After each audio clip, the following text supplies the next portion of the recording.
తిరుమల తర్వాత అంతటి ఆదరణ కలిగిన క్షేత్రం శ్రీశైలం. అంతటి అనుగ్రహం కలిగిన దేవుడు మల్లన్న. ఇక్కడి పర్వతాలపై కొలువైన మల్లన్నను ఒకప్పుడు చుట్టుపక్కల గల గూడెం ప్రజలు మాత్రమే దర్శించుకునేవారు.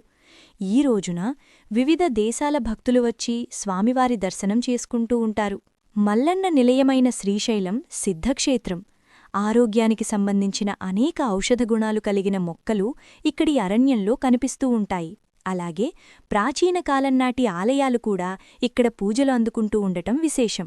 అలాంటి వాటిలో అత్యంత విశిష్టమైనదిగా ఇష్టకామేశ్వరీ ఆలయం దర్శనమిస్తోంది. పూర్వం సిద్ధుల పూజలు అందుకున్న ఇష్టకామేశ్వరీ దేవి నేడు భక్తులందరికీ దర్శనమిస్తూ అనుగ్రహిస్తోంది. శ్రీశైలం నుంచి డోర్నాల వెళ్లే మార్గానికి సమీపంలో ఈ ఆలయం కనిపిస్తుంది.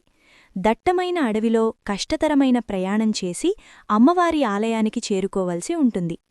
పక్షుల కిలకిలలు, జంతువుల అరుపులు, జలపాతాల సవ్వడి మధ్య ప్రయాణం సాగుతుంది. ఈ క్షేత్రంలోకి ప్రవేశించగానే మనం ఒక మహాశక్తిమంతమైన ప్రదేశంలో ఉన్నామనే భావన తప్పకుండా కలుగుతుంది. ఇక్కడి ఆలయంలో అమ్మవారు 4 భుజాలను కలిగి ఉంటుంది. 2 చేతుల్లో తామర పుష్పాలను, మిగతా 2 చేతుల్లో జపమాల, శివలింగం ధరించి కనిపిస్తుంది. అమ్మవారు నిమ్మకాయల దండలను ధరించి ఉంటుంది. ఆ తల్లి నుదు మెత్తగా ఉంటుందని అభిషేకాలు నిర్వహించే అర్చకులు చెబుతుంటారు. అమ్మవారిని దర్శించి తమ కోరికలు చెప్పుకుంటే తప్పకుండా ఆ కోరికలు నెరవేరుతాయని అంటారు. ఇదే విషయం ఇష్టకామేశ్వరీ వ్రతంలోనూ కనిపిస్తుంది. ఆగమంలో లేని అమ్మవారు ఉన్న ఏకైక క్షేత్రం శ్రీశైల క్షేత్రం. జాగ్రత్తగా పరిశీలనం చేస్తే అమ్మవారికి కామేశ్వరి అని పేరుంది. పరమశివుడు ఎలా ఉంటాడో అమ్మవారు అలాగే ఉంటుంది రూపంలో. అలా ఉండే పార్వతీ పరమేశ్వరులలో ఉన్నటువంటి అమ్మవారి తత్వానికి కామేశ్వరి అని పేరు.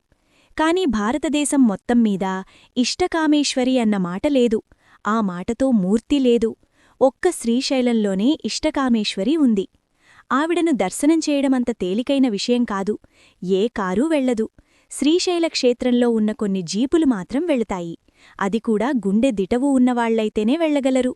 ఆ ఆలయం ఈరోజు శిథిలమైపోయి చిన్న గుహ ఉన్నట్లుగా ఉంటుంది. అందులోకి వెళ్లి అమ్మవారిని చూస్తే చతుర్భుజి అమ్మ 4 భుజాలతో ఉంటుంది. 2 చేతుల్లో లక్ష్మీదేవి ఎలా తామరమొగ్గలు పట్టుకుంటుందో అలా తామరమొగ్గలు పట్టుకుని ఉంటుంది. ఒక చేతిలో రుద్రాక్షమాల, ఒక చేతిలో శివలింగాన్ని పట్టుకుని యోగినీ స్వరూపంలో ఉంటుంది. సాధారణంగా కామేశ్వరీ తంత్రంలో అమ్మవారి స్వరూపం ఎలా చెబుతానో అలా లేదు కదా ఇక్కడ. కామేశ్వరి 8 చేతులతో ఉంటుంది. ఈవిడ అలా లేదు కదా. మరెందుకు వచ్చిందీవిడ అంటే ఒకానొకప్పుడు శ్రీశైలంలో ఒక రహస్యముండేది. ఎంత గొప్ప కోరిక తీరాలన్నవాళ్లైనా సరే తపస్సు భంగమైపోతోంది అనుకున్నవాళ్లు కూడా. ఎందుకంటే శ్రీశైలం ఒక్కదానికే ఒక లక్షణముంది. ఉత్తర భారతదేశంలో ఉజ్జయినికి ఉంది, కాశీపట్టణానికి ఉంది. దక్షిణ భారతదేశం మొత్తం మీద మళ్లీ శ్రీశైలం ఒక్కటే. ఎందుకంటే అక్కడ లేనటువంటి ఆరాధనా విధానం లేదు.